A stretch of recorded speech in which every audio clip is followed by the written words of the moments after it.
Hello students, मैं doctor Indu Kumari, department of psychology, NLS college, Jaitpur, Daudpur, from JP university Chhapra. आज मैं UG part 3 के students के लिए पेपर 5 में हेलो स्टूडेंट्स, मैं doctor Indu Kumari, department of psychology, NLS college, Jaitpur, Daudpur, from JP university Chhapra. आज मैं यूजी पार्ट 3 के स्टूडेंट्स के लिए पेपर 5 में रिसर्च के अंतर्गत ही वैज्ञानिक शोध के बारे में ही चर्चा करूंगी कि वैज्ञानिक शोध किसे कहते हैं। जैसा कि हमने अपने पिछले वीडियो में यह जाना कि वैज्ञानिक शोध किसे कहते हैं तथा इसकी कुछ विशेषताओं के बारे में जाना, इसकी अन्य विशेषताओं के बारे में हम अपने इस एपिसोड में चर्चा करने जा रहे हैं। तो आज का भी हमारा टॉपिक है वैज्ञानिक शोध। छठा पॉइंट है कि शोध में धैर्य की भी बहुत ज़रूरत होती है। शोध करने में, रिसर्च करने में पेशेंस की बहुत ज़रूरत होती है। एक अच्छा वैज्ञानिक शोधकर्ता कभी भी चरों का चयन जल्दीबाजी में नहीं करता।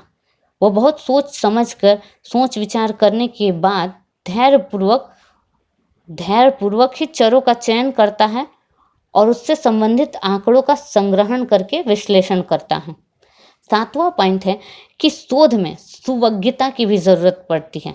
सुवज्ञता मतलब कि शोधकर्ता को यह पूरा पता होता है कि संबंधित समस्या पर और लोग किस किस ढंग के शोध कर चुके हैं, इसकी पूरी जानकारी शोधकर्ता को होती है।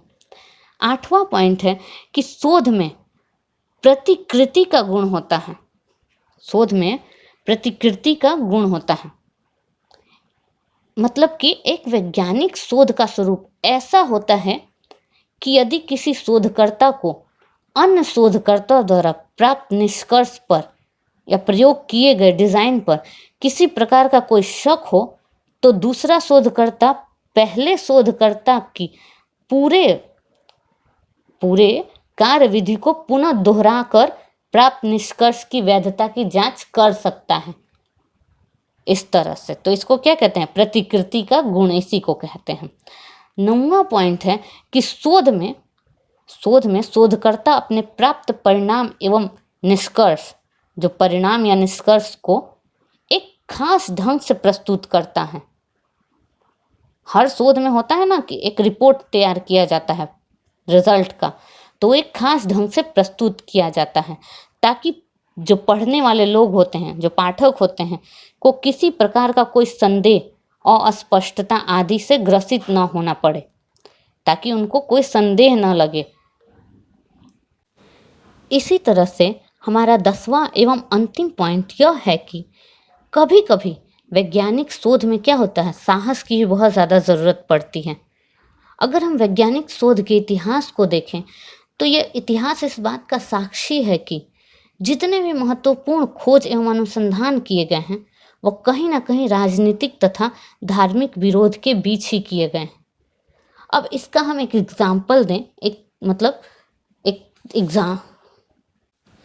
जैसे कोपरनिकस ने अपने वैज्ञानिक शोध के आधार पर जब यह बतलाया कि सौरमंडल का आधार पृथ्वी नहीं बल्कि सूर्य है, तो तमाम धार्मिक नेताओं ने उनकी इस खोज का क्या किया? जोरदार विरोध तथा पूरी तरह से इस शोध का खंडन किया था। इसके बावजूद भी कोपरनिकस ने अपने निष्कर्ष पर साहसपूर्वक डटे रहे और बाद में इस तथ्य की सत्यता भी साबित हुई, इस खोज की सत्यता भी साबित हो गई। तो इस तरह से हमने जाना कि वैज्ञानिक शोध की बहुत सारी विशेषताएं हैं और हर एक पॉइंट का अपना एक अलग महत्व है। आज हमने वैज्ञानिक शोध के बारे में जाना। अगले एपिसोड में हम मनोवैज्ञानिक शोध के बारे में भी जानेंगे। आज के लिए इतना ही। धन्यवाद।